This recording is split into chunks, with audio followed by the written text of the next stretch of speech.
बिहार की जनता के विरोध में निर्णय लेने वाले मुख्यमंत्री अगर कभी कोई इतिहास में होंगे तो वो हमारे मुख्यमंत्री नीतीश कुमार जी ही होंगे।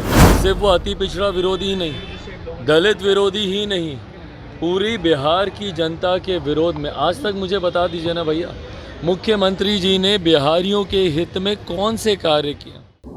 नमस्कार, मैं हूं नमन अग्रवाल और आप देख रहे हैं biforeprint.in। एलजेपी रामविलास के राष्ट्रीय अध्यक्ष चिराग पासवान पटना पहुंचे हैं। पटना एयरपोर्ट पर उन्होंने मुख्यमंत्री नीतीश कुमार पर जमकर हमला बोला।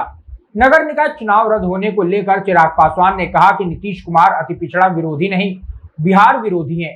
इतना ही नहीं, चिराग पासवान ने यह भी कहा कि पूरे बिहार की जनता के विरोध में निर्णय लेने वाला मुख्यमंत्री अब तक के इतिहास में अगर कोई हुआ है तो वह हमारे नीतीश कुमार ही हैं। उनकी हर नीति, हर फैसला बिहार के जनता के विरोध में ही रहता है।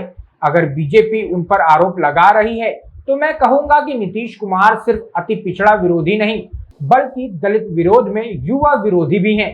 चिराग पासवान ने कहा कि सीएम नीतीश कुमार ने बिहार वासियों के हित में ऐसा कोई भी काम नहीं किया है जिससे बिहार का विकास हुआ हो या फिर बिहार बाकी राज्यों से बेहतर प्रदर्शन कर रहा हो। चिराग पासवान ने आंकड़ों पर बात करते हुए कहा कि यह आंकड़े नीति आयोग के हैं जो यह दर्शाते हैं कि विकास के हर मापदंड में बिहार सबसे पिछले पायदान पर है और अगले पायदान पर बिहार तब होता है जब अपराध और लूट की बात होती है।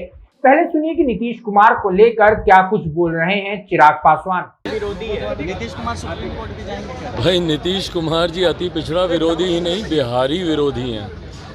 पूरी बिहार की जनता के विरोध में निर्णय लेने वाले मुख्यमंत्री अगर कभी कोई इतिहास में होंगे तो वो हमारे मुख्यमंत्री नीतीश कुमार जी ही होंगे।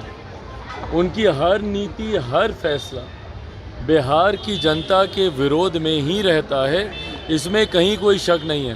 तो अगर भाजपा उन पे आरोप लगा रही है, मैं तो कहूँगा भैया भाजपा से कि सिर्फ वो अति पिछड़ा विरोधी ही नहीं, दलित विरोधी ही नहीं, पूरी बिहार की जनता के विरोध में। आज तक मुझे बता दीजिए ना भैया, मुख्यमंत्री जी ने बिहारियों के हित में कौन से कार्य किए, कौन से निर्णय लिए हैं जिससे बिहार का विकास हुआ हो या बिहार बनिस्बत बाकी राज्यों के बेहतर प्रदर्शन बिहार ने किया। और ये आंकड़े हम ही लोगों के नहीं है भैया, ये नीति आयोग के आंकड़े हैं, सरकारी आंकड़े हैं जो ये दर्शाते हैं कि विकास के जितने मापदंड हो, भले वो शिक्षा हो, स्वास्थ्य हो, रोजगार हो, हर मापदंड में बिहार सबसे पिछले पायदान पर है। और अगले पायदान पे कब चला जाता है?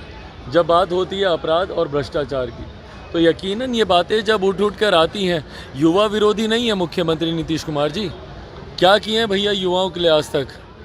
इन्होंने 2005 में कहा था कि मेरा सपना है कि बिहार से पलायन किए हुए जितने लोग हैं वो बिहार वापस आएं। 2005 से आज तक जो मुख्यमंत्री पिछले 17 सालों में अपने सपने को पूरा नहीं कर पाए, वो किसी दूसरे के सपने को क्या पूरा करेंगे?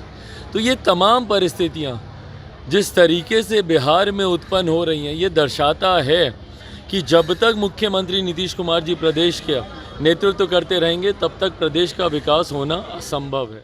आपको बता दें कि कल यानी कि शनिवार को स्वर्गीय रामविलास पासवान जी की दूसरी पुण्यतिथि है, जिसको लेकर के चिराग पासवान ने कहा है कि कल रामविलास पासवान की दूसरी पुण्यतिथि है। मैंने वादा किया था कि बिहार में और पूरे देश में उनकी प्रतिमा लगाएंगे और इस मौके पर मैंने उनकी प्रतिमा को हर जिले में लगाने का वादा भी बिहार की जनता से किया था। इसकी शुरुआत हमने हाजीपुर से कर दी है। उनकी जयंती पर हमने हाजीपुर में प्रतिमा लगाई थी और उसी दिन इस बात की घोषणा की थी कि उनके पुण्यतिथि पर उनकी आदमकद प्रतिमा हमारे पैतृक गांव में लगाई जाएगी। कल यह प्रतिमा हम लगाएंगे।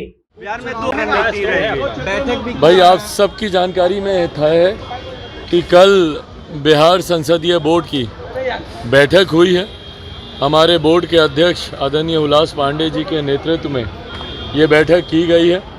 इस बैठक में क्या क्या निर्णय लिए गए हैं, इस जानकारी से आज या कल हम लोग उस पर चर्चा करेंगे। मुझे अवगत कराया जाएगा, मेरी जानकारी में अभी नहीं है कि क्या फैसले लिए गए हैं और औपचारिक तौर पर उन फैसलों को केंद्रीय संसदीय बोर्ड में भी जब भेजा जा चुका है।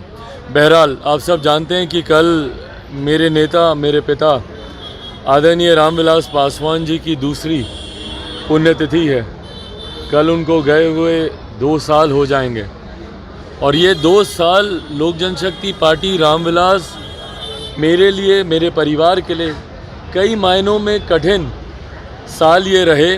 व्यक्तिगत तौर पर भी रहे, राजनीतिक तौर पर भी ये समय बहुत ज़्यादा कठिन रहा। पर बहरहाल मैंने मेरे नेता से, बिहार की जनता से ये वादा किया था कि मैं उनकी प्रतिमा, हमारे नेता की प्रतिमा जो हम सब के लिए आदर्श है, और मैं मानता हूँ कि बिहार की ही नहीं, देश की, दुनिया की एक बड़ी आबादी है जो हमारे नेता पर विश्वास रखती है, उनके आदर्शों पर चलती है और चलना चाहती है। मैंने उनके प्रतीक को, उनकी प्रतिमा को बिहार के हर एक ज़िले में लगाने का वादा बिहार की जनता से किया था। इसी क्रम में शुरुआत हम लोगों ने हाजीपुर में उनके जयंती दिवस से हम लोगों ने की थी। जब हाजीपुर में हम लोगों ने उनकी एक आदमकद प्रतिमा उनके जयंती दिवस पर हम लोगों ने लगाई, और उसी दिन इस बात की भी घोषणा की थी कि उनकी पुण्यतिथि पर हम लोग उनकी आदमकद प्रतिमा हमारे पैतृक गांव शहर बन्नी में हम लोग लगाएंगे। कल मैं, मेरा पूरा परिवार, मेरी तमाम बहनें, मेरी माँ, सब लोग, हम लोग शहर बन्नी में हम लोग मौजूद रहेंगे। वहाँ पर उनकी ये प्रतिमा लगाई जाएगी और इस दौरान बिहार के कई और ज़िलों में उनकी प्रतिमा लगी है और लगाई जाएगी। और यही निर्णय, यही फैसला हम लोग देश भर में हम लोग उनकी प्रतिमा लगाने का हम लोग लेने जा रहे हैं। आगामी 17 अक्टूबर को लोक जनशक्ति पार्टी रामविलास की, हम लोग की राष्ट्रीय कार्यकारिणी की, हम लोग की नेशनल एग्जीक्यूटिव की बैठक दिल्ली में आयोजित की जा रही है कॉन्स्टिट्यूशनल क्लब में। 17 अक्टूबर को हम लोग ये बैठक आयोजित करेंगे, जिसमें ये फैसला भी लिया जाएगा कि देश के हर एक प्रदेश में उनकी ऐसी ही आदमकद प्रतिमा लगाई जाए। कई राज्यों में उनकी प्रतिमा लगभग बन के तैयार है, जगह का भी चयन हम लोगों ने कर लिया है, तो उनकी ये प्रतिमा लगे।